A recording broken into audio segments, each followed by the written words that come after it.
부모를 저주하는 자리에서 부모를 공경할 수 있는 자리로 마음의 자리가, 생각이 옮겨져 갈 수 있게 하시고, 그러기 위해서는 내 영혼의 부모가 누구인지를 정확히 아는 일이 중요할 텐데, 그런 부분들을 세밀하게 알아갈 수 있는 각자의 마음과 생각이 될 수 있도록 오늘 들은 말씀을 통해서 주께서 사용하여 주시옵기 원합니다.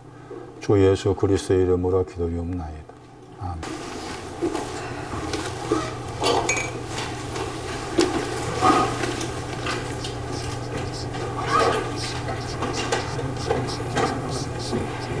보이는 부모를 두신 것은 보이지 않는 부모를 알게 하기 위함이죠.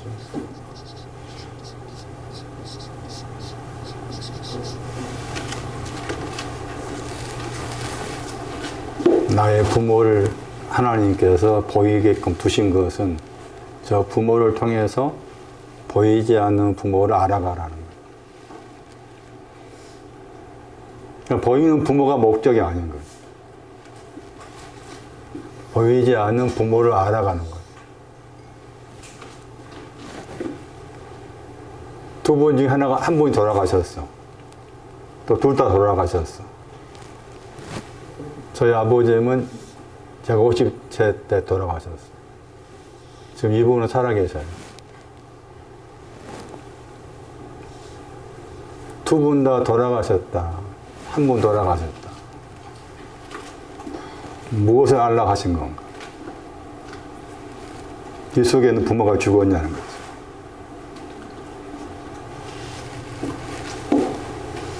죽었냐?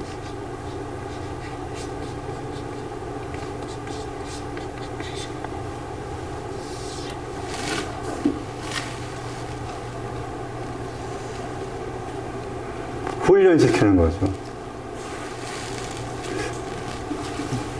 어머님이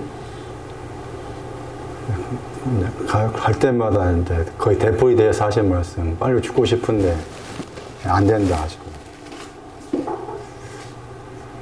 우리 집안에 제일 오래 살고 계셔요. 저도 그때 쓰러졌을 때 곧바로 돌아갈지 알았더니 지금까지 살아계셔. 왜 살아계실까? 제 속에는 빨리 돌아가셨으면 하는 생각이 많은데 왜 살아계실까?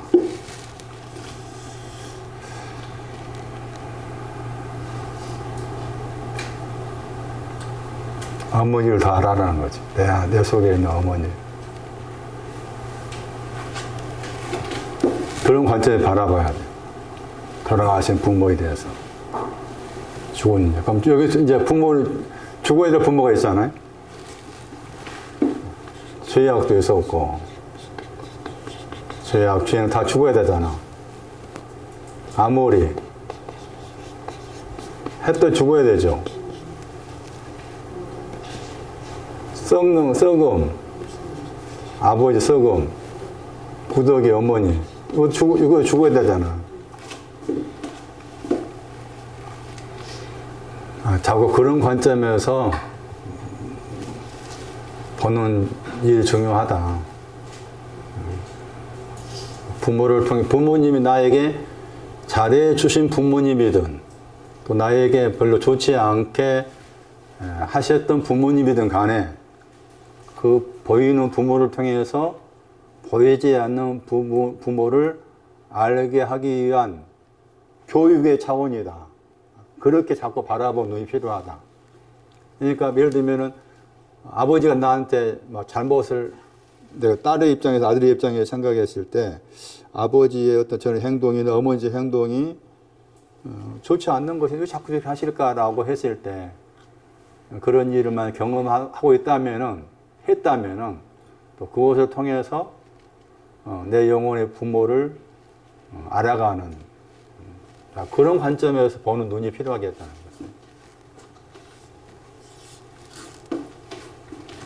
거죠. 창세기 2장 24절 중요하다. 왜 중요하냐?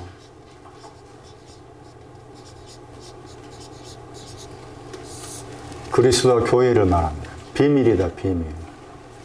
비밀은 배워야 하는 거죠. 비밀 단어 뜻 동사가 배우다야. 부모에 대해서 배워라.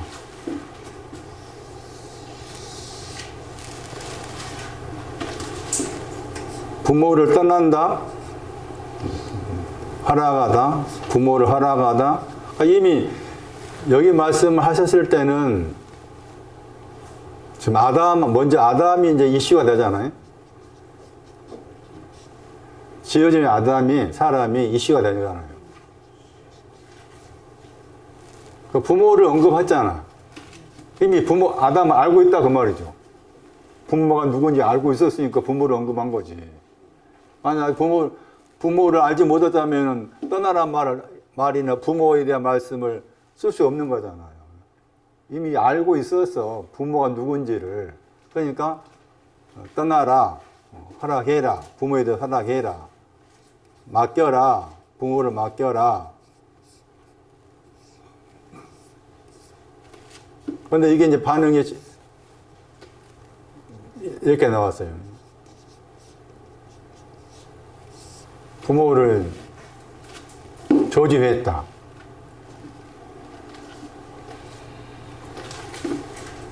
가볍게 생각했다. 부모에 대해서 부담 갖지 않았다 했죠. 출애굽기 21장 17절. 출애굽기 21장 17절, 잠언 20장 20절이요. 잠언 보세요. 잠언 20장 20절.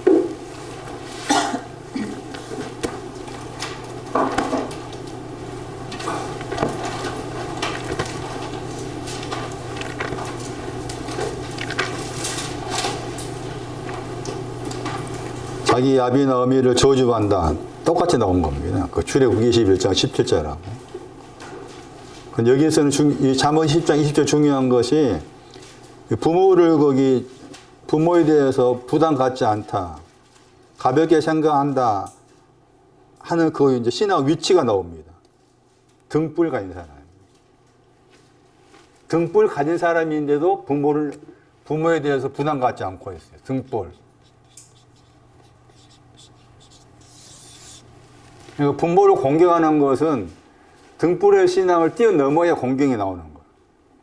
등불의 신앙에서는 부모에 대해서 부담을 못 가져. 부담이 안 돼. 여전히 부모에 대해서 내 마음에서 가볍게 생각해. 가볍게 생각하면 안 되는데. 이게 이제 칼날이라는 단어를 이제 주로 이렇게 저주라 번역하는데 단어의 뜻이 가볍다 했죠. 거기 옷도 보시면은 무거운 옷을 영어로 헤비라 하잖아. 가벼운 옷은 뭐라고 그래요? 라이트라고 그래. 라이트는 단어야. 가볍다야, 가볍다. 헤비는 무겁단 말이고, 가볍다야, 가볍다. 영어로는 라이트야. 가볍다 뜻이고요. 그러니까 부모에 대해서 가볍게 생각한다 그 말은 무시하는 거지. 그래서 또 다른 영어는 이지하다 했죠. 무거워야 돼. 부담을 가져야 돼. 부모에 대한 부담을 가져야 돼.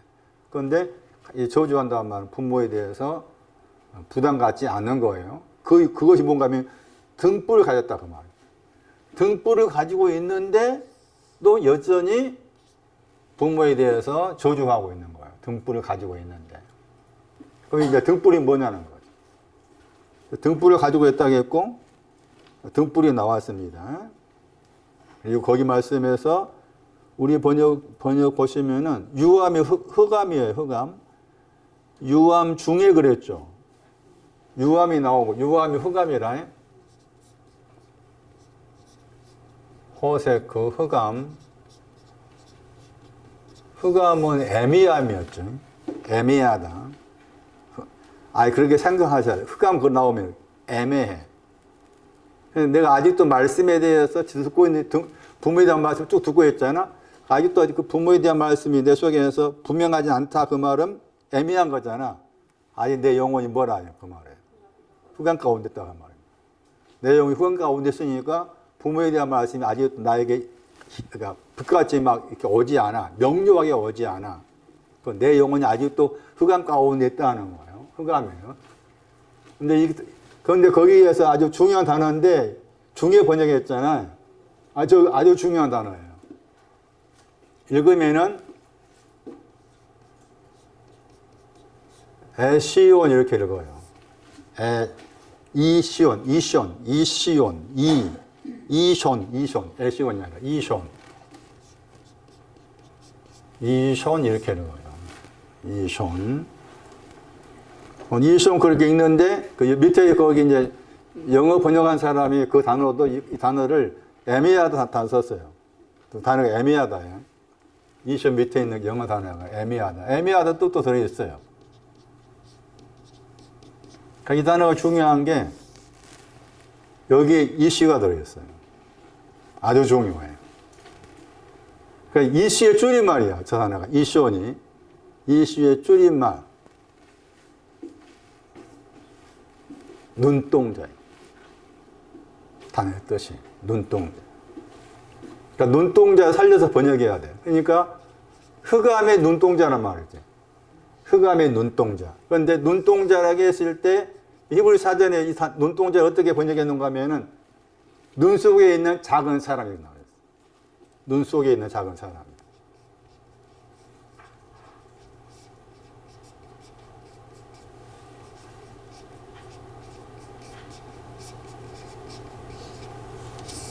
눈 속에 있는 작은 사람, 이시라는 단어. 그러니까 이시가 중요한 단어예요.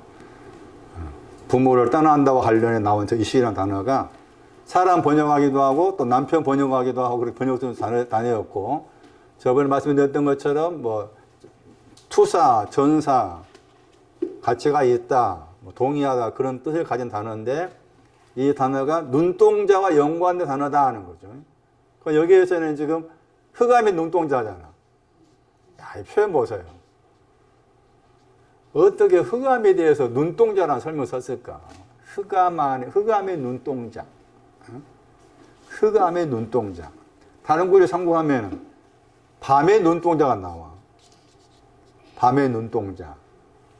한 군데에서는 신명기 32장 보시면은 여호와 눈과 관계 나와. 여호와의 눈동자 나와. 눈동자에 대한 것도 기억하셔야 돼요. 신명기 32장 10절.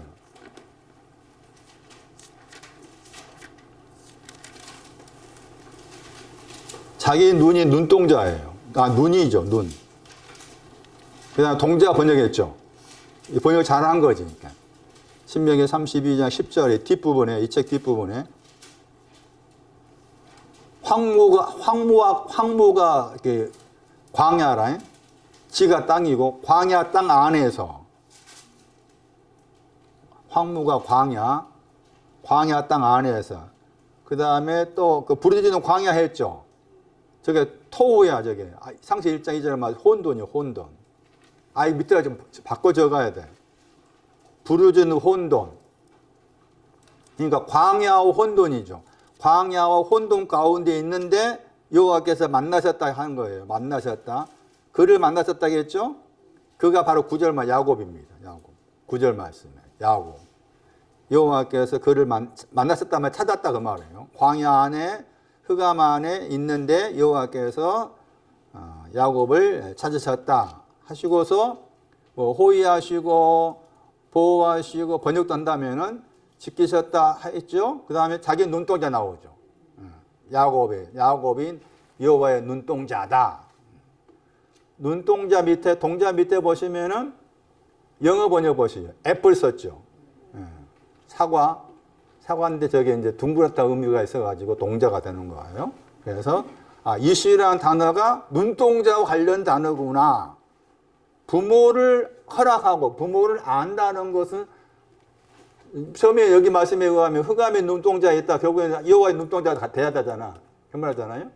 눈동자와 관련한 말씀이 이시라는 단어를 줄였을 때 눈동자와 관계된 단어가 나오더라. 시편 17편 8절은 다윗이 눈동자라고 그럽니다. 시편 17편.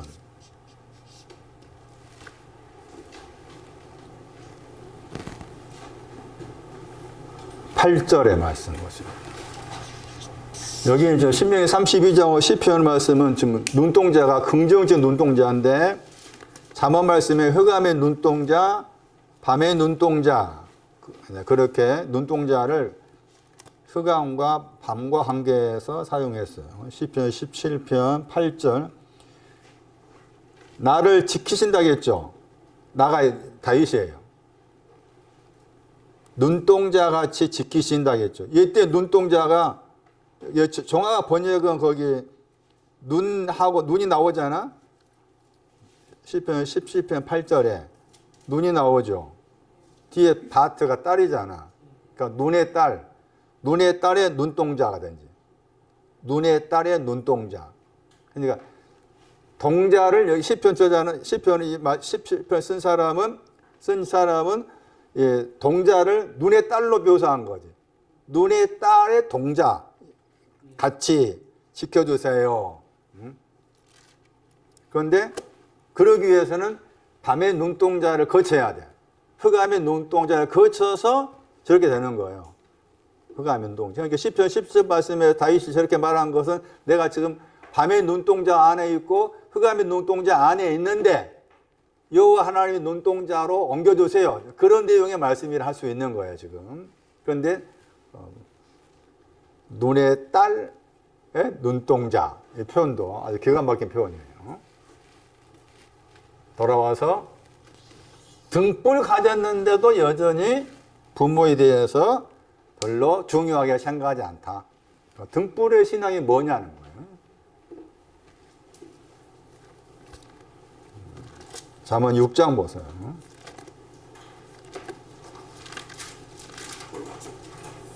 23절에 등불이 뭐냐?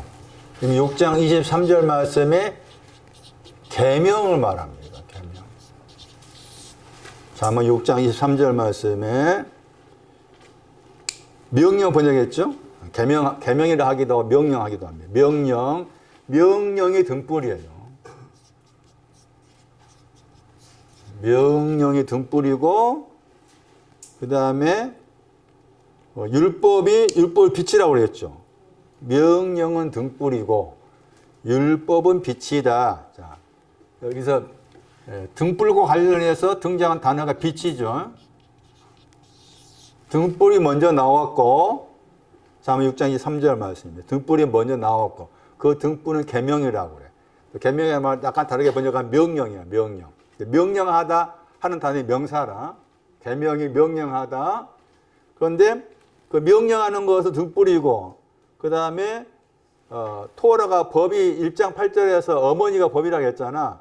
그 법은 빛이라고 하잖아요. 그러면 여기 등불하고 빛이라고 했을 때 여기 신앙에 직일표가 있는 거야.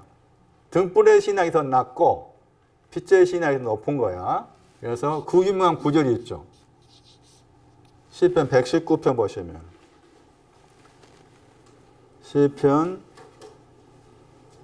119편 105절 이 말씀을 이 구절을 통해 정리하셔야 돼. 시편 119편 105절 말씀도 등불하고 빛이 그대로 나온 구절이죠. 시편 119편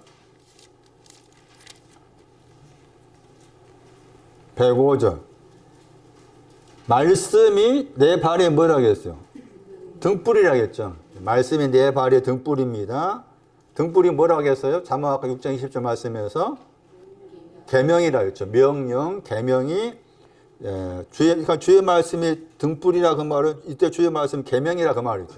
명령, 주의 말씀이 내 발에 등이다. 그 다음에 또 주의 말씀은 내 길에 빛이다 했죠. 그래서 여기서 등불하고 빛을 구분해서 말씀을 한 거예요. 그러면 말씀드린 것처럼 명령 혹은 계명이 등불이다 하니까 등불을 가진 사람이 있죠. 등불을 가졌는데도 아직도 부모에 대해서 부담을 갖고 있지 않았다 하는 거예요. 등불이 계명이었죠. 그럼 계명이 뭐냐는 거예요. 시편 19편 8절.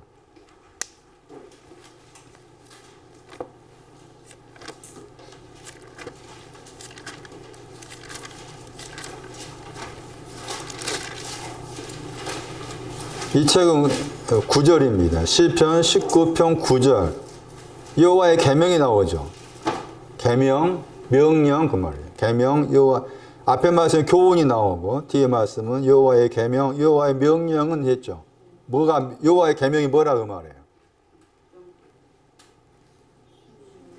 순결하답니다. 순결한 신앙이 등불이에요. 여호와의 계명은 순결하다. 바르. 그 순결한 것이 뭔가 같은 단어입니다. 아가서 6장.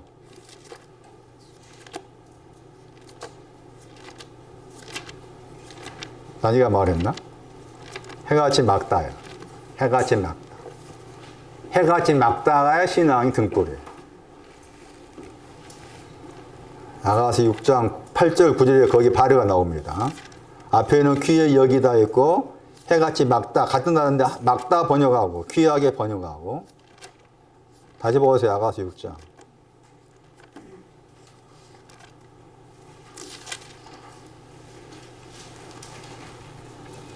아가 6장 9절 말씀에 9절 10절이네.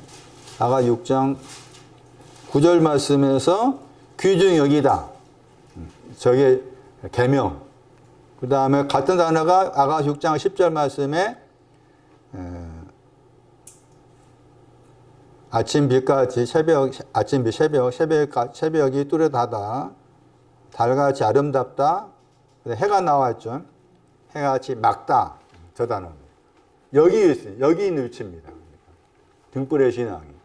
해같이 맑은 위치예요. 자, 그러면 다시 돌아가지고. 해같이 맑은 위치가 등불인데도 불구하고 아직도 부모에 대해서 저주하고 있다. 부담 갖고 있지 않다. 그럼 다시 돌아가지고 등불의 신앙이 밑에라고 했고 빛이 위라고 했잖아. 그럼 빛의 신앙이 뭐가 될까? 여기 아가서 6장 10절 보면은. 그렇죠. 빛을 버린 군대가 빛의 신앙이 되는 거예요. 그렇게 이해를 하셔야 돼.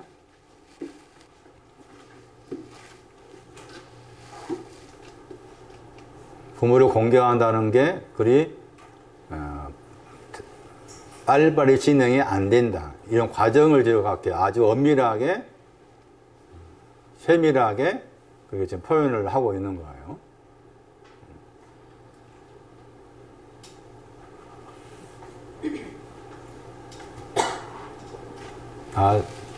네, 여기 다시 가서 다시 볼게요. 아모리에 대해 설명. 좀 부모를 대해 다시 좀 더 깊이 생각을 해볼 부분입니다. 아모리가 아버지였어요. 에스겔 16장 3절에. 어머니가 헷이었어요. 그건 이게 누구한테 한 말인 거면 예루살렘 한 말이죠. 그 말씀에. 예루살렘에 대해서 하면서 나온 말이잖아요. 그러니까 예루살렘이 있는데, 그 예루살렘 너는 네 아버지가 아모리고 네 어머니 헷이다 이렇게 한 거예요. 예루살렘에 대해서. 그러니까 이제 그 아버지 어머니를 가벼이 여기게 된 배경 가운데 내가 정확히 아직도 이 예루살렘이 안 돼 있기 때문에 그렇다 볼 수 있는 거죠. 예루살렘이 내 마음속에 안 돼 있기 때문에 아버지 어머니라는 아모리 헷에 대해서 부담을 갖지 않는 거다. 그랬을 때 예루살렘 그러면은 에루가 나눠야 돼. 에루가 가르치다, 가리키다, 화살을 쏟아야 돼요. 에루가 세 가지를 기억하셔야 돼. 화살을 쏟아, 가리키다, 가르치다. 뒤에 있는 살렘이 살롬이야, 살롬. 평화. 그러니까 예루살렘의 신앙적 의미는 물론 예루살렘은 또 언급할 때 여기가 또 진리의 성읍이고 뭐 보좌고 그런 표현 나오고 또 계시록 21장 2절 말씀에서 예루살렘이 거룩한 성 새 예루살렘이라고 신부로 말하잖아. 그랬을 때 여기에 살렘 평화가 있는데 그 평화를 향해서 화살을 쏘는 거야. 내가 하나님의 평화가 돼야지 그거야. 평화의 신앙을 향해서 화살을 쏘아. 그 평화의 신앙 에베소 2장 10몇 절로 가면은 하나 되는 거지. 우리의 평화란 말 나오잖아. 우리 복음서에 나와 있는 거야. 하나 되는 거야. 새 창조가 나와 거기에. 한 새 사람. 에베소 2장 14절 이하인가 보면 그게 나와요.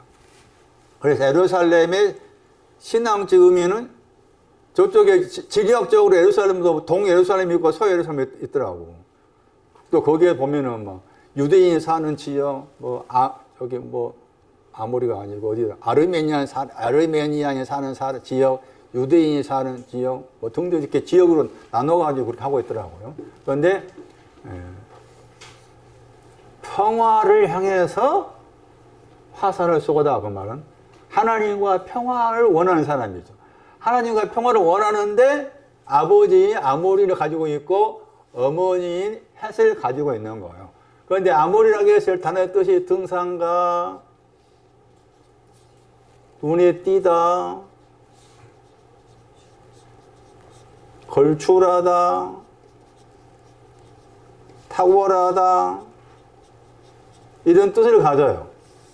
이런 뜻을 가지는데 다른 구절을 참고하면 그 창세기 15장 17절 말씀일 건데 제 기억으로 죄악이 나와. 그 아모리는 또 죄악과 관계돼. 아모리는 죄악과 관계돼. 그리고 또 다른 하나의 뜻은 뭔가 하면 아모리 그랬을 때 여기에 동사가 있어요. 그 동사가 아마르예요. 아마르. 그 아마르는 단어는 말하다예요. 말하다. 그러니까 아모리는 말하는 거고 관계돼. 말을 해. 말하다. 아마르. 말하다. 아모리 동사가 아마르. 말하다. 그러니까 말한 내용이 나는 이런 사람이야 하고 자꾸 다른 사람들보다 뭔가 툭 튀어나오려고 해. 그런 말을 하는 것이지.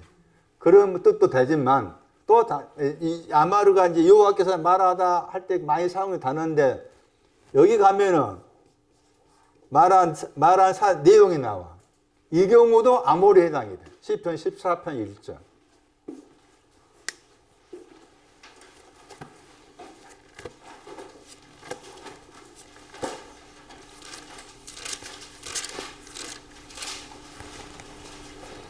이르다 하게 말하다지. 아마르입니다. 아마르.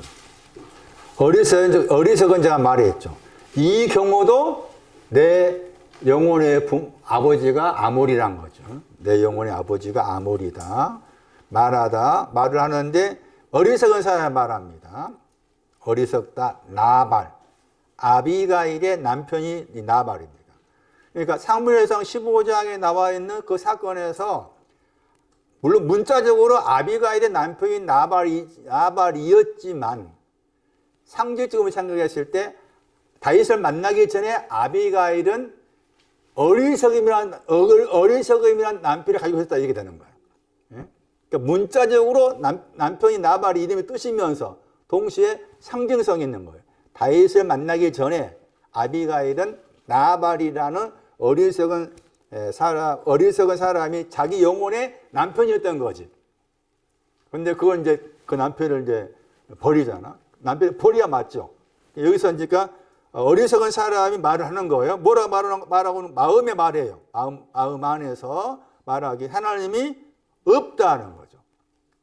하나님이 없다 말한 거라. 자기 마음 안에서 하나님이 안 계셔 이렇게 말하는데 그 하나님이 없다라고 했을 때 어떤 하나님이신가 하면 같은 구절 말씀에 없다 하는 단어가 또 나오죠. 시편 14편 1절에 없다가 같은 단어가 두 번 나오잖아. 앞에는 하나님 없다 했지.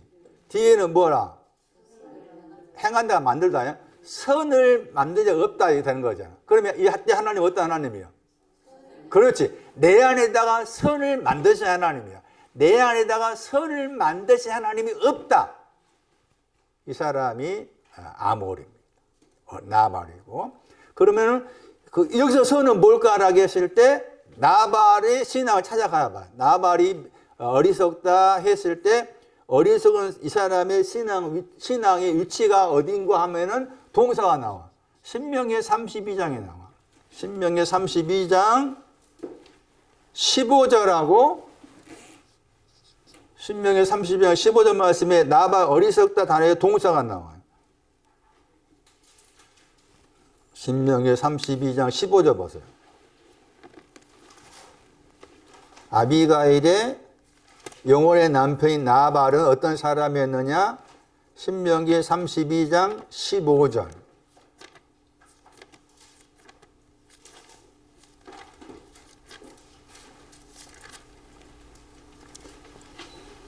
경홀히 여기다 단어가 어리석다의 동사입니다. 무엇에 대한 거예요? 구원의 반석입니다. 추루. 구원의 반석에 대해서 어리석은 거예요. 그러면 여기 이 구절 그대로 가지고 와가지고 시편 14편 1절 말씀에 선을 만들려 할 때 그 선이 뭐가 되는 거예요? 그렇죠. 구원의 반석의 선입니다. 내 안에다가 구원의 반석이라는 선을 만드신 분이 없다. 이게 아모리입니다. 아모리. 다시 돌아오세요. 해설을 보세요. 해설은 여호수아 1장 9절을 봐야 돼요. 신약으로 말하면, 신약으로 제가 설명했었죠. 그러나 구약으로 말하면 여호수아 1장 9절 말씀이 어머니가 햇사람이라고 했을 때 햇과 함께 있는 내용이 뭐지 나와 있어요. 여호수아 1장 9절 보시면 지금 여호수아에게 하신 말씀이죠.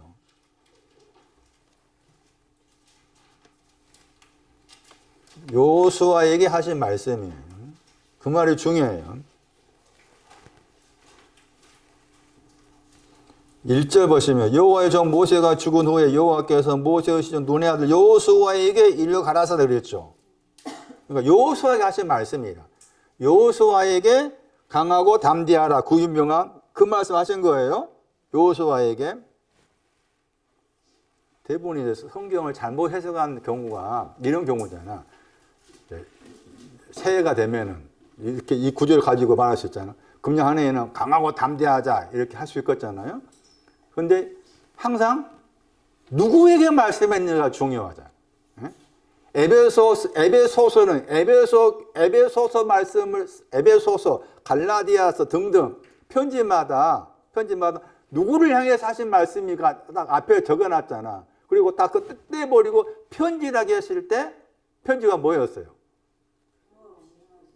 그렇잖아. 그게 떠나는 거잖아.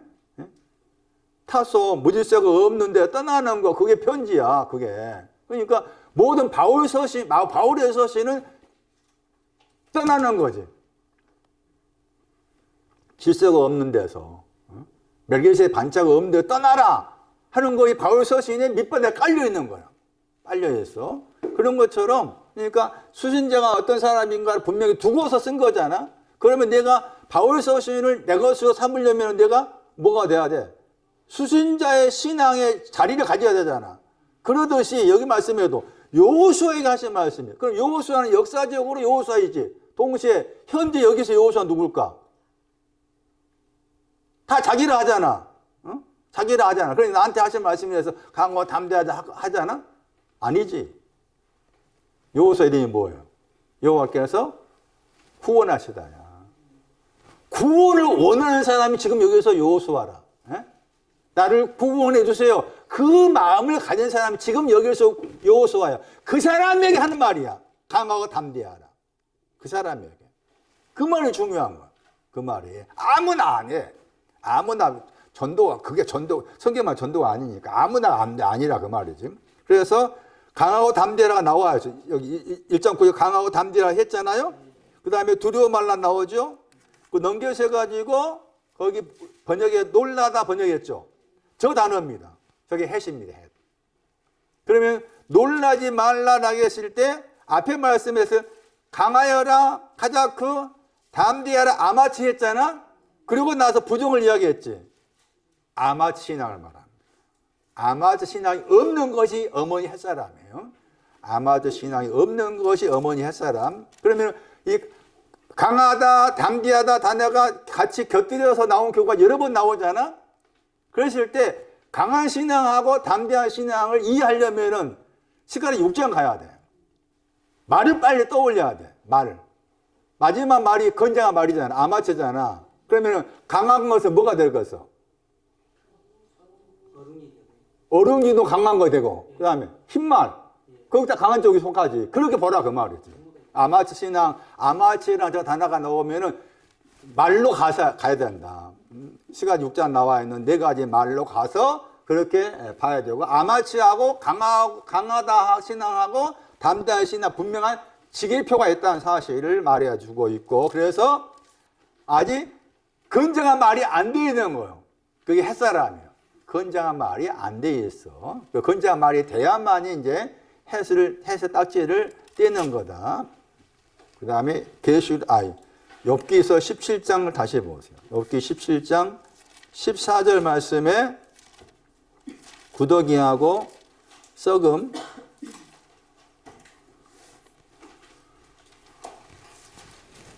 내가 욥이에요. 욥이 내 아버지는 썩는 거다 한 거예요. 욥기 17장 14절 말씀에. 무더 번역했지만 썩음으로 번역해야 돼요. 영어 번역은 잘한 거예요. 영어 번역이 썩는다 말이에요. 썩는다 번역해야 돼. 욥이 한 말이잖아. 나에게는 아버지가 계셔. 내 아버지는 썩는 거야. 나는 아직도 썩음 가운데 있어. 이 말이죠. 내 어머니는 구더기야. 욥이 한 말이야. 욥이. 욥은 정확하게 아버지, 어머니 알고 있는 사람이잖아요. 그러면 여기서 썩는 것하고 구더기가 정리돼야 되잖아. 저걸 죽여야 되잖아요. 정리돼야 되는데 그 정리된 위치가 침소입니다. 침소에 갔을 때 썩는 것과 구더기가 없어집니다. 침소에 들어가기 전에는 다 썩고 구더기과예요. 그걸 이해하셔야 돼. 구절을 참고하면 그게 썩는 것에 대해서는 시편 16편 10절이에요. 시편 16편 10절 보시면은 썩음을 보지 않는 사람이 나와. 썩음을 보지 않는 사람, 그 사람 언급했어. 시편 16편 10절 말씀에 거룩한 자라겠죠. 거룩한 자가 썩음을 보지 않는다 한 거예요. 거룩한 자, 하시드 149편 5절에 나왔었죠. 침상 위에 있는 사람이죠. 149편 5절 말씀에 기억하시면 보겠는데 둠민과 우린 가진 사람이죠. 둠민과 우린 가진 하시드 침상 위에 있는 사람이죠. 침상의 신앙이 와야만이 썩음이 정리된다는 거고, 그 다음에 구더기과도 침상입니다. 그 구절이 출애굽기 16장 24절이에요. 출애굽기 16장 24절. 구절 중요합니다. 벌레가 구더기입니다. 냄새가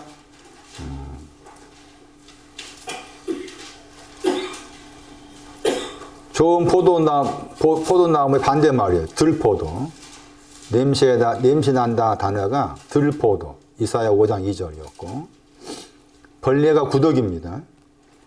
출애굽기 16장 24절 말씀에. 그리고 앞서 설명했었잖아요. 간수화였다 단어였죠. 침상에서 편히 쉬다. 간수하다가 편히 쉬다. 이사야 57장 2절. 지금 이게 안식의 아침이에요. 안식의 아침의 신앙이 침상이에요. 안식의 아침의 신앙이 침상. 간수하다가 편히 쉬다. 이사야 57장 2절 적어 놓으시고 앞구절에 23절 말씀에서 간수하다 나오죠. 침상에 편히 쉬다. 그래서 말씀드린 것처럼 구더기하고 썩음이 정리된 신앙도 침상의 신앙을 설명하고 있는 거다.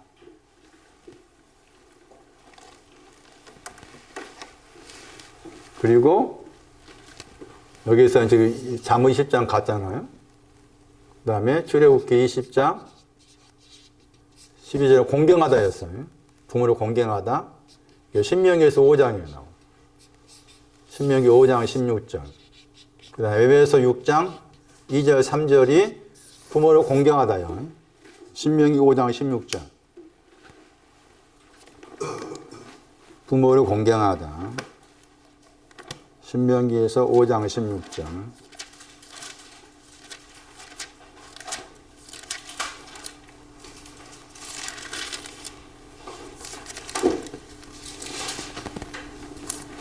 그럼 공경하다. 무겁게 생각해라. 생명이 길다. 뒤에 넘기시면은 땅 위에서 복을 누리다, 야타보다는. 저 단어가 이제 헬러 옮겨서 유가 되는 거예요. 그러니까 제가 제너 시간에 유가 세 가지다 설명했죠. 쓰면 이렇게 쓰는데 유, 이끌면 유가 돼요. 그래서 마태 25장 21절 말씀에 아가소스라는 선, 아가소스라는 선이 첫 번째 유, 잘했다. 두 번째는 아예 칼로스였죠. 같은 선하다 했는데 칼로스에 해당된 것이 사도행전 15장 29절 말씀이었어요. 지난번 설명드릴 때 우상의 제물이 나왔고 목매어 죽인 거 나왔어요. 목매어 죽인 거 우상의 제물을 떠나서 지켰을 때 거기서 잘했다 하는 단어가 나왔어요. 이걸 이제 거쳐서 되는 거고 잠시 후에 이제 우상의 제물하고 목매어 죽인 거 더 보충 설명하기로 하고 그래서 여기 출애굽기 10장 12절 말씀 공경하다 신명기 5장 16절 에베소 6장 2절 3절 이렇게 연관이 되어 있다 하는 거 다시 돌아가셔가지고 이제 지난번 설명드렸던 우상의 제물이라고 했을 때 우상은 송아지 만드는 거예요.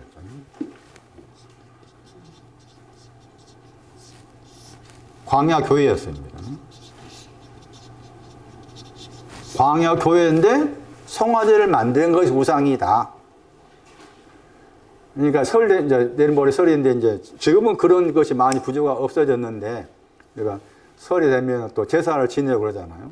제사 지내는 것 때문에 초창기에 이 나라에 대한민국 나라에 초창기에 기독교 들어왔을 때 그 제사 지내는 것을 제사 지내는 것 자체를 우상 숭배 생각해서 잘못 가르치다 보니까 거기에서 이제 서로 이제 부다가 생겼죠. 그걸 통해서 또 소설을 쓰기도 한 내용도 많고 그래요. 잘못하면 또 그런 일이 생기는 거. 그러면 지금 같으면은 만약 돌아가신 부모님이 제사 지낸다. 하면 어떻게 해야 돼? 아무것도 아닌 거야, 벌써. 제사 지내야지. 절하는 것도, 절도 아무것도 아니지. 나의 그 돌아가신 부모님을 기억하기 위해 절하는 건데. 그거 아무것도 아니에요. 그거 걸릴 필요가 없어. 저는 안 지내지만, 막 지낸다고 했을 때, 그, 중요하게 생각하지 말아라. 근데 우리가 잘못 배워 남아있잖아. 절하는 것은 우상숭배다. 그 입력되어 있어요. 못 지워, 우리가. 입력된 거 못 지워. 만약에 내가 절을 한다 하면은 어떻게 해야 돼? 양심이 갇혀 있어. 안 되는 거야, 이게. 예? 부모를 기억해서 절을 한다고 했을 때. 참, 조심히 행동해야 되겠지만은 그런 부분에 대해서 우상에 대한 부분을 정확하게 이해를 해야만이 그런 부분도 풀어갈 수 있는 부분이니까 별로 크게 문제될 것이 없다. 그 말이죠, 제 말은. 우상 잘못 알다 보니까 그런 거다. 광야교회에서 송아지 만든 거야, 송아지를. 왜 송아지 만들었냐? 송아지가 있을 거 아니야? 찾아야 돼. 무슨 송아지인지. 무슨 송아지를 만들었길래 저러냐? 그 우상 숭배를 하느냐? 불에 넣으니까 금으로 송아지를 만들어 불에 넣으니까 그 송아지가 툭 튀어나왔잖아.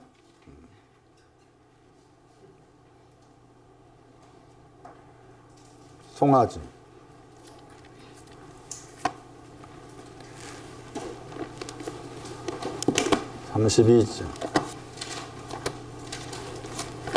사도행전 7장에서 사건은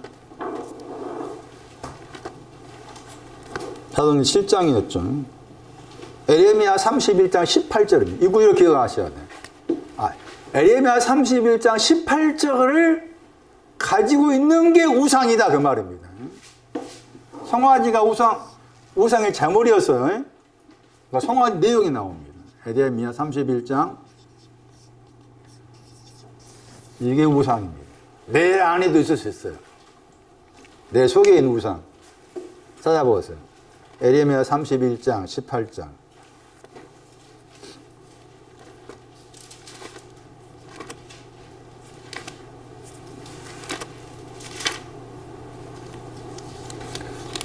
제가 이렇게 말하고 있는데, 우상에 대해서 말하고 있는데, 그 제사 지내는 것도 별로 문제될 거 없다 시고 말하고 있는데, 여러분이 이제 거의 맨날 듣다 보니까 아무렇지 않게 들을 수 있겠지만, 다른 교회 다니는 사람 들으면 저놈 미친놈 아니냐 하겠죠. 충분히 할 수가 있어요. 뭐라 나와 있어요? 번역도 한다. 멍에 익숙지 못한 송아지입니다. 그러니까 멍에를 매지 않는 것이 그게 우상이에요. 번역을 멍에를 맨다 번역했잖아. 멍에 익숙하다 번역했죠. 나마드입니다. 나마드. 단어가. 이 단어 속에 익숙하다 들어있어요. 익숙하다 들어있어요. 그리고 영어 번역 보시면 그게 영어 번역이 앞에 있는 단어가 부정이고 뒤에 있는 단어가 익숙하다입니다. 지금 저기 원어에는 없다 나와 있죠. 부정이 나왔죠. 그러니까 익숙하다, 가르치다 뜻이에요. 나마드 단어가. 그러니까 익숙하지 않았다, 가르치지 않았다가 되는 거지. 그게 송아지야. 송아지. 그러면 이게 익숙하다, 가르치다 했을 때 익숙하다, 가르치다 내용이 있을 거 아니에요. 그죠? 익숙하다, 가르치다 내용이 있을 거 아닙니까? 그게 이사야 1장 17절입니다. 이게 없는 거예요. 이사야 1장 17절. 나마드.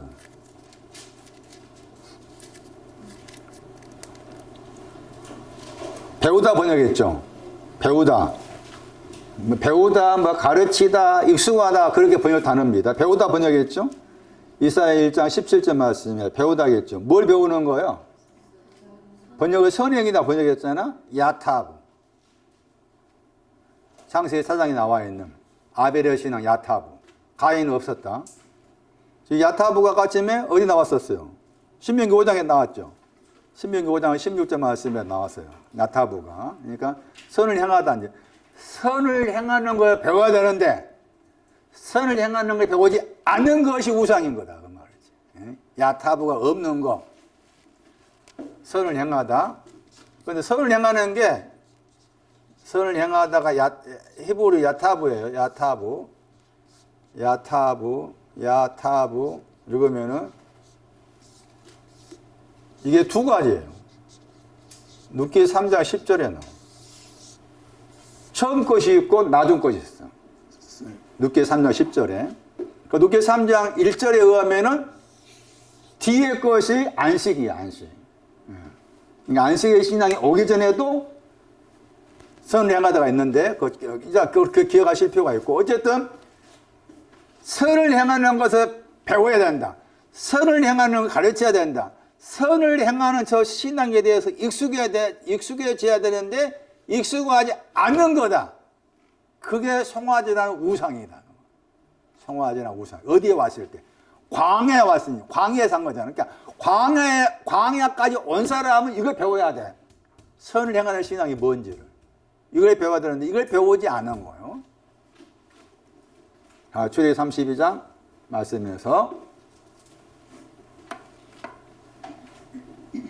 방자한 겁니다. 이게 방자한 거. 출애굽기 32장 25절 말씀. 앞에 24절 말씀은 불에 던졌더니 송아지가 나왔어요. 송아지 튀어나왔잖아. 저 송아지가 어떤 송아지라고?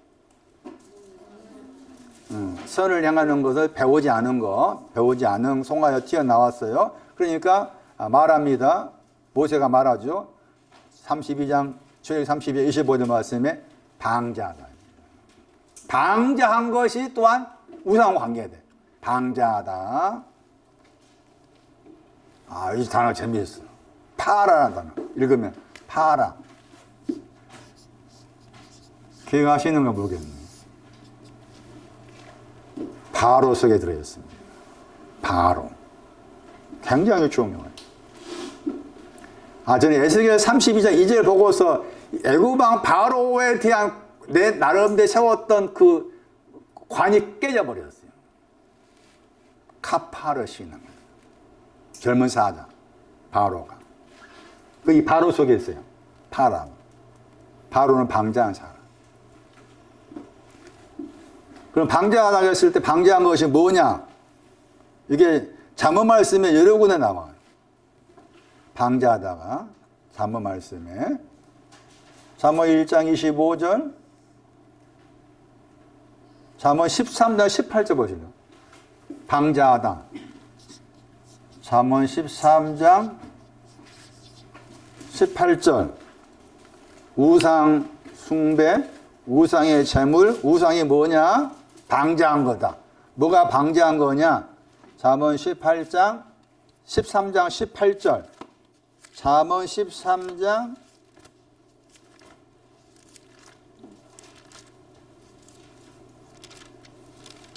여기 방자가 번역이 안 되어 있어요. 잠언 13장 18절 말씀에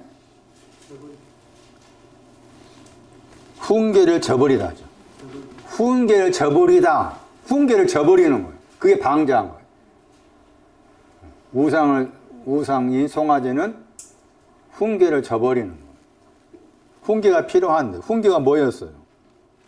잠언 1장 8절에 아버지였어, 아버지. 훈계가 아버지야. 훈계라는 아버지를 저버려. 잠언 1장 8절에 훈계라는 아버지를 저버리다, 방자하다. 훈계에 대해서 방자하다. 훈계를 저버리다 밑에 영어 단어 보지 거절하다. 훈계를 거절하다. 훈계를 거절하다. 우상이 그런 내용이다. 내 속에 있는 걸 봐요. 하나님의 훈계란 말 약간 다르게 말 징계하심. 하나님의 징계하심. 하나님의 훈계를 거절하다. 왜 그럴까? 했을 때 그게 이제 29장 보시면 잠언 29장 18절 말씀에 계시가 없어서 잠언 29장 18절 묵시가 없으면은 방자 행한다 번역했죠. 파라. 저쪽에서는 거절하다 번역하기도 하고 여기서는 방자 행하다. 묵시가 없다. 계시가 없으면은 백성이 방자 행했다. 이게 송아지 사건, 우상 숭배, 송아지 사건. 우상은 내 속에서 찾아야 된다. 훈계와 징계를 내가 하나님 말씀을 통한 훈계와 징계를 수용해야 되는데 그것을 거절하고 있다면은 내 안에 저 우상을 만들고 있는 거다. 그런 개념이라 할 수 있어요. 돌아오셔가지고 다시 사도행전 15장 두 번째 잘했다. 사도행전 15장 29절 말씀에 목매어 죽인 것.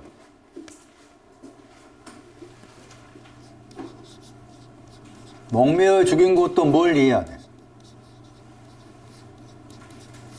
목매어 죽인 것은 뭘 이해하다. 그리고 뭘 이해하고서 목매어 죽인 것을 철저히 지켰다. 뭘 이해하고서 삼가다 철저히 지키다. 목매어 죽인 것은 뭘 이해하고서 철저히 지키다. 목매어 죽인 것이 뭘까? 아주 오래전에 차장면교회를 시작할 때 초창기 멤버가 온 한 사람이 정홍교 집사라고 했어요. 키 작으신 분인데.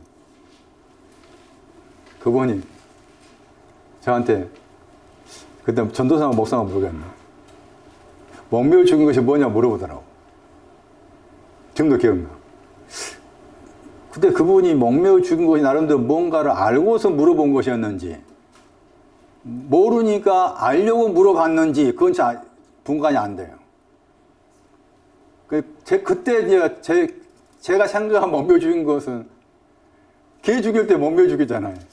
저 그때 제 동네에서 개를 죽이면은 그 보신 땅 해 먹으려고 개를 죽일 때 꼭 개를 다른 데서는 막 멍둥이도 때려서 죽인 경우가 있지만 우리 동네에서는 개 목을 이렇게 나무에다 해가지고 죽이더라고. 그거 몇 번 봤거든요.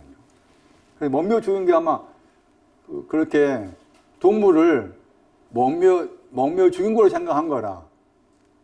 그러니까 목묘 죽은 고기는 먹지 말라. 그렇게 이해를 한 거지. 그 당시에는 전혀 몰랐으니까. 목묘 죽은 걸 그렇게 생각한 거지. 지금도 그렇게 생각할 수 있잖아요. 전혀 그런 뜻이 아니지.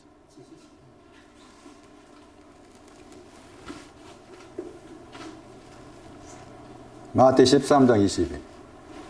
목묘 죽은 게 가시나무입니다.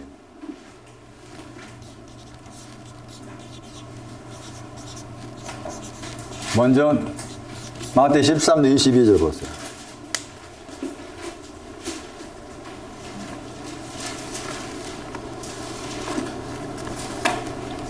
목묘 죽인 것이 뭐냐? 뭐가 목묘 죽인 거냐? 잘못 알면 말씀드린 것처럼 목묘 죽인 고기는 먹지 말아라. 그렇게도 해석이 할 수 있는 여지가 있어. 모르니까. 번역은 막혔다 단어 속에 써 있습니다.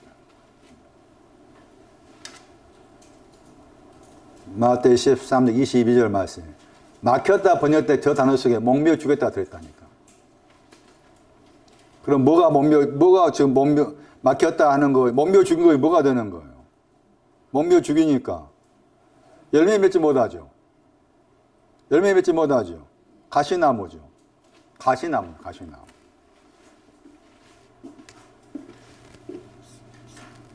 목묘 죽였다 하면 열매 맺지 못한 걸 말해. 그 열매 맺는다고 했을 때 열매 맺지 못한 게 가시나무 거예요. 가시나무. 다시 누가 8장 14절. 가시나무 신앙이 목묘 죽인 거 관련된다. 누가 8장 14절.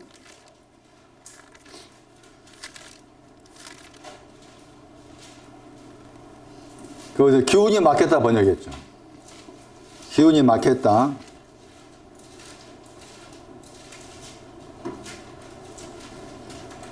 기운이 막히다 저기에 목묘 죽였다 들어있어요. 질식하다. 목묘 죽이다. 그리고 나서 8장 15절 보세요. 무슨 땅이 나오죠?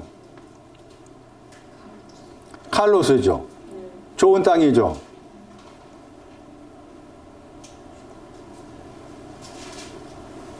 연관되는 거예요. 목묘 죽인 것은 칼로스가 없는 거예요. 그러니까 가시떨기 신앙 칼로스가 없는 것은 말해. 칼로스가 없는 거. 그래서 칼로스가 나온 거예요. 아가소스가 먼저 열하겠죠. 그거 기억하지. 아예 열하겠죠. 아가소스 먼저, 칼로스 다음. 아예 그렇게 딱 그런 구조를 가지셨는데 그게 마태 7장에 나왔어요. 마태 7장 봐봐. 이거를 다 기억하셔야만이 아가소스, 칼로스 구분할 수 있어요. 마태 7장에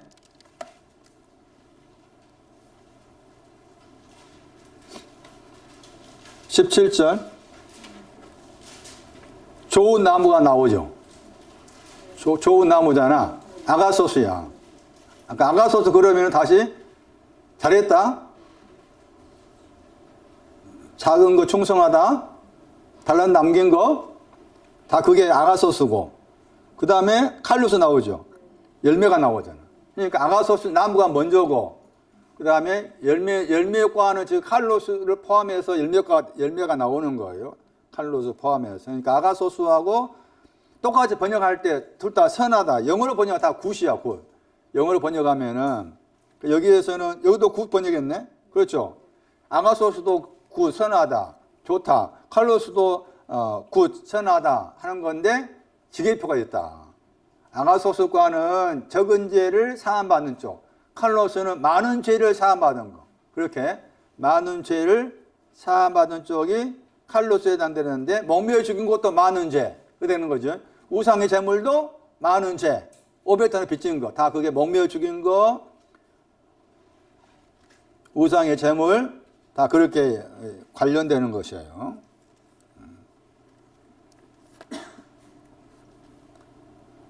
그래서 목묘 죽였다 하는 저 단어가 말씀드린 것처럼 가시떨기에 관련된다. 가시떨기 그러면 제일 먼저 나온 것이 선악과를 따 먹고 난 다음에 하나님께서 가시떨기 언급했어요. 창세기 3장 18절 말씀에 선악과를 따 먹고 난 다음에 가시떨기하고 엉겅퀴가 나옵니다. 이 구조 기억하셔야 돼. 가시떨기가 있고 엉겅퀴가 있다. 가시떨기과는 아직 칼로스라는 신앙이 없다. 그럼 반대로 생각했을 때 아가소스는 있는데 그 말이죠. 아가소스는 있는데 적게 사함받은 것이 있는데 많이 사함받은 칼로스가 없다 하는 것이 가시떨기에 해당된다 하는 거예요. 자, 그러면은 이것을 좀 더 다른 구조를 가지고서 생각을 해볼 필요가 있다. 마태 3장을 보시면은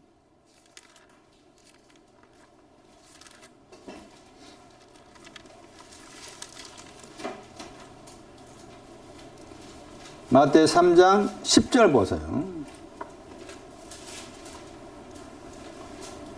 거기서 칼로스란 열매 맺지 않는다 나와있죠. 마태 3장 10절에. 그 나무 뿌리가 나오죠. 마태 3장 10절 말씀에 나무 뒤에 뿌리가 있는데 그 나무 뒤에 뿌리를 향해서 도끼가 놓여졌다고 했죠. 그 다음에 모든 나무는 열매 맺지 않는 모든 나무는 불에 던져진다 했잖아요.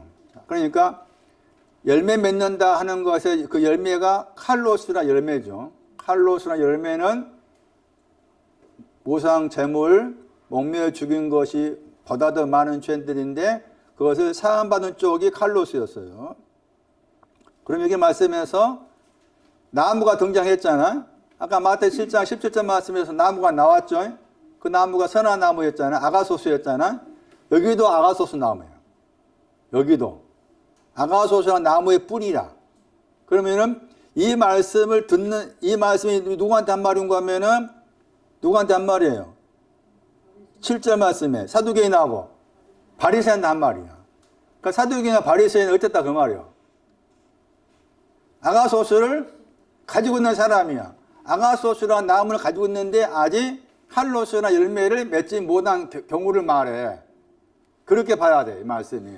그러니까 아까 마태 7장 17절 말씀에서 아가소스의 나무하고 칼로스의 열매를 정확하게 내가 구분을 지어놔야만이 이런 구조를 풀어낼 수가 있다는 거예요. 그럼 다시 또 가가지고 우리가 많이 알고 있는 아까 마태 7장 17절 말씀 앞에 말씀에 마태 7장 17절 누구에게 들으라고 한 거 하면 거짓 선지자한테 들으라 한 거예요. 거짓 선지자.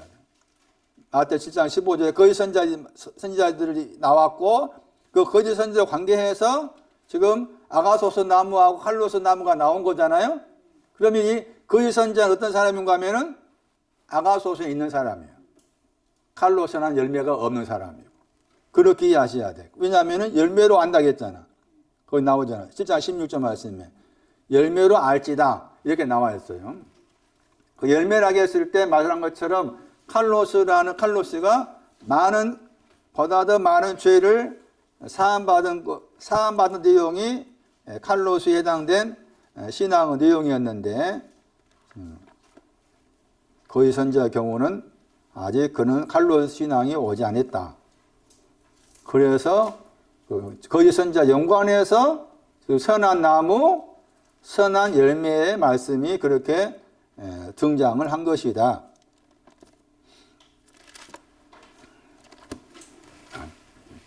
잘했다가 이것도 영어로 이게도 굿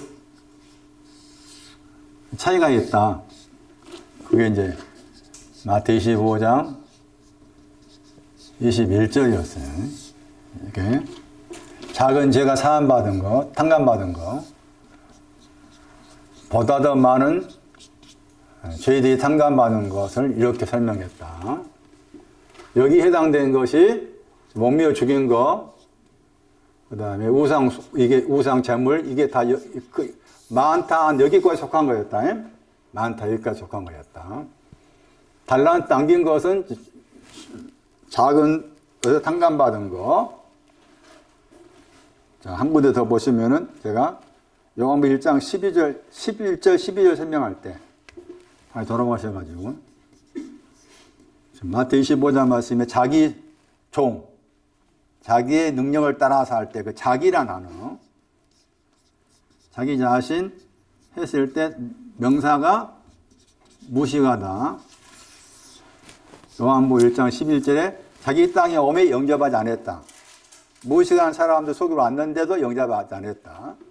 요한복음 1장 12절 그러나 영접했다. 거기에서 이제 자기의 이름을 믿는 자들에게 하나님의 자녀가 되는 권세를 주셨다. 이렇게 나와 있잖아요.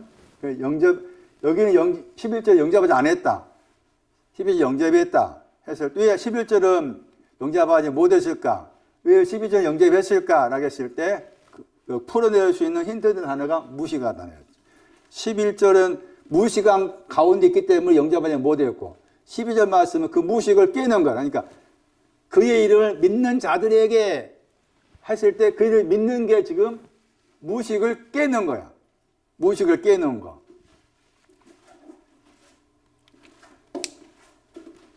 무식하다가 하는 것이 사도행전 4장 말씀에는 뭐였는가 하면은 그라마가 없다 했죠. 두 빚진 증세가 없다. 그것도 무식이었어요. 이 경우도 무식과 비슷한 원리입니다. 무식하다. 고전 14장 보시면은 고전 14장 16절 보세요. 고전 14장 16절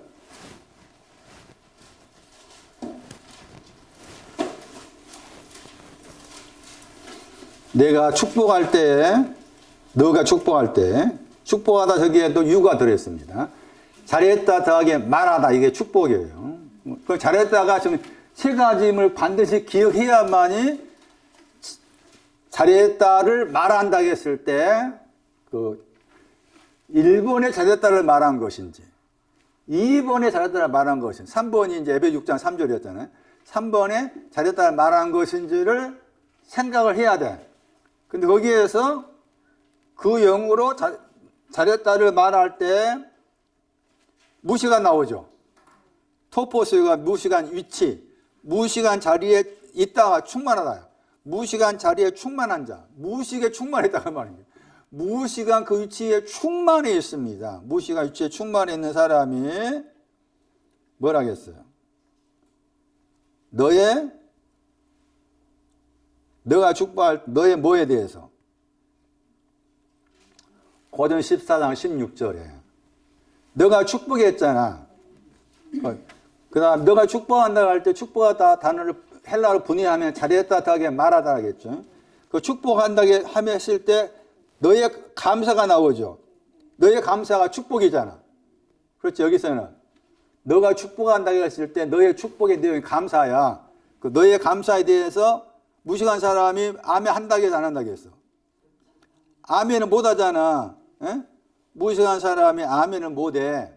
감사에 대해서. 그러니까 아멘 그러면은 이 말씀으로 하면은 우리 하나님 앞에서 여러분이 하나님 앞에 아멘이라는 말을 쓰지. 아멘의 단어가 다른 데 번역하면 진실로 하잖아요. 아멘 믿는다. 그러니까 아멘 한다고 했을 때 이 구절을 보면은 감사에 대해서 아멘 하는 거야. 감사에 대해서. 그런데 무식한 사람은 감사에 대해서 아멘이 안 돼.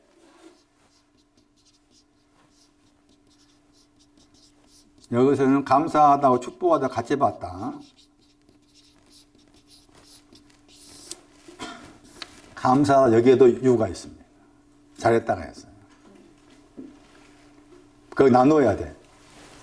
잘했다 더하기 뒤에 있는 단어가 탕감하다. 감사하다가 잘했다 유 더하기 탕감하다 이게 감사예요. 그러니까 성경이 말하는 감사를 해야 되는데 아직 우리가 성경이 말하는 감사를 이제 아직 안 돼 있는 것이 이제 내용이 아주 무식한 경우고 된다면은 이제 무식함을 없어진 경우잖아요. 그런데 감사한다고 했을 때도 헬라어가 잘했다 더하기 탕감하다. 그럼 탕감한다고 해서 탕감이 두 가지잖아. 누가 7장 왔습니다. 많은 거, 적게 한 거, 탕감한 거였잖아. 여기서는 작은 것 지나서 많은 거예요. 그러니까 아가소스와 아가소스 더하기 칼로스인데 칼로스과예요. 칼로스과. 칼로스. 단가마다가 칼로스.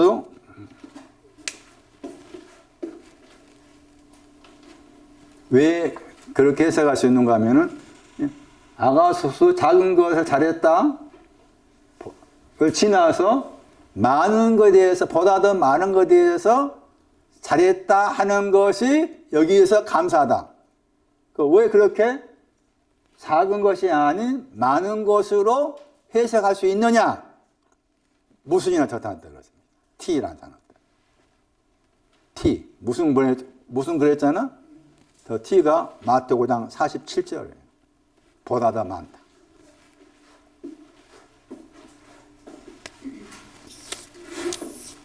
아멘도 우리가 배워야 됩니다. 하나님께 아멘 한다고 했을 때 내가 보다 더 많은 죄를 탕감했다. 목매어 죽인 것, 가시나무를 탕감했다. 우상의 재물을 탕감했다. 거기에 내가 내 영혼이 아멘 할 수 있어야 된다. 그러니까 이걸 다 앞에 놓고서 계속 씨름해야 돼. 앞에 놓고서 내가 내 속에서 아멘이 될 때까지 앞에 놓고 씨름해봐. 그러다 보면 내 속에서 아멘이 되는 때가 와. 근데 금방 안 오겠지, 안 오지. 아멘이 될 때까지 한번 해봐야 돼. 반 넘어가야 되니까. 첫 번째, 두 번째 유를 넘어가야 세 번째가 올 거 아니에요. 첫 번째, 두 번째 오지 않았는데 세 번째 바라보면 이게 꿈이 짓고. 그러니까 앞에 놓고서 계속 씨름해야 돼. 이번 쉬잖아. 빨간 날 쉬니까 빨간 날 쉬는 동안 계속 앞에 놓고서 내 속에서 아멘 할 수 있느냐. 아멘이 될 때까지, 아멘이 나올 때까지 계속 들여다보고 있어야 돼. 이 말씀 앞에. 감사는 그런 거다. 잘했다 더하기 탕감하다의 합성어가 감사하다. 감사하다. 복음도 잘했다 더하기 천사의 합성어가 복음이에요. 그럼 복음을 구원으로 말했을 때는 그 복음은 세 번째 잘했다.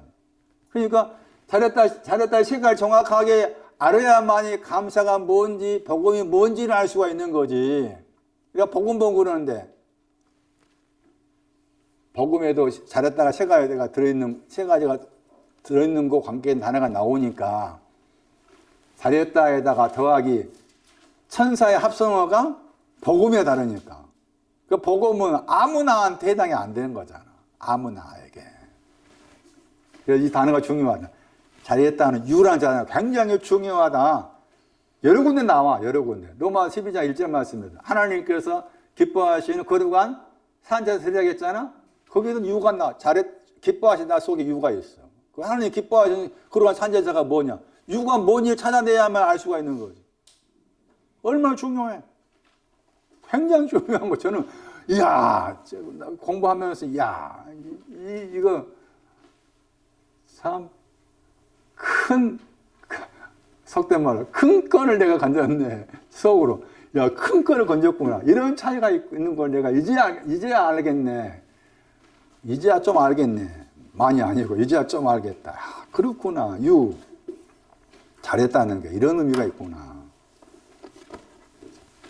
정리하면은, 선악과는 뭐냐? 부모에 대한 말씀. 선악과 따먹지 말라. 그 말은 무슨 말이냐? 부모를 무시하지 말아라. 따먹으면 죽고 죽는다.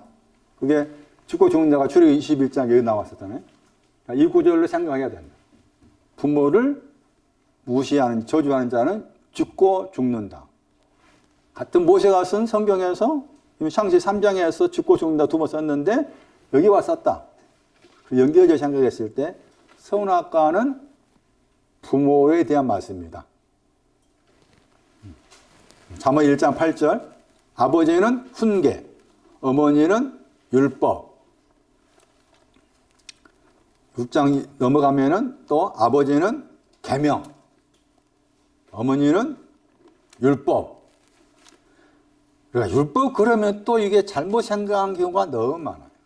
율법이라는 단어 설명을 마칠게요. 율법의 단어를 토라라고 그래요. 토라. 율법. 요한복음 1장 12절 말씀에서 영접한 것은 이제 뭘 영접한 겁니까? 그의 이름을 믿는 자들이 하나님 자녀가 권세 주셨다. 영접한다 하고 이제 자녀가 되는 권세 주셨다 연결되어 있는 거잖아. 뭘 영접한 거예요? 감사해서 아멘한 사람이지. 예? 감사해서 아멘한 사람 영접한 거야. 요한복음 1장 12절 그 말씀이야. 요한복음 1장 13절 하나님께로 나왔다. 하나님께로 나왔단 말 나왔어. 중요해. 요한복음 1장 13절에 하나님께로부터 나왔다. 탕감받은 거. 그 힌트가 저 단어. 자기 자신이나 단어. 저기 힌트가 있었다. 무시가다. 저기 힌트가 있었다. 요한복음 1장 11절하고 12절은 정확하게 딱 구분을 지어요. 하나님 자녀가 되었습니다. 무슨 말이냐? 두 가지 탕감받았습니다.